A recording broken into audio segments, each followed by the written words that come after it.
ఓం నమస్తే. ఆత్మీయులకు దేవదేవుని ఆశీస్సులు. రేపు మన రాష్ట్రంలో ఎన్నికల పండుగ. దీనిని మనం పవిత్రంగా జరుపుకోవాలి. తాగిన మత్తులో ఓటు వేయడం మంచిది కాదు. ప్రలోభాలకు గురై ఓటు వేయటం కూడా మంచిది కాదు. సమర్థులైన నాయకులని మనం ఎన్నుకోవాలి. ఎందుకంటే ఉచిత పథకాల ద్వారా ఆశ పెట్టేది వ్యక్తిగత ప్రయోజనం చేకూరిద్దే కానీ సామాజిక ప్రయోజనం చేకూరదు.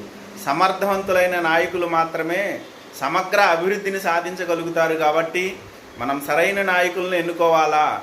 దేశ అభివృద్ధిని, దేశ సంస్కృతిని కాపాడే నాయకులను ఎన్నుకొని మన బాధ్యతను మనం సక్రమంగా నెరవేరుద్దాము. ఓటరుగా ఇది మన బాధ్యత. మంచి నాయకులను ఎన్నుకోండి. అందరూ ఓటు వేయండి. ఓటుని సద్వినియోగం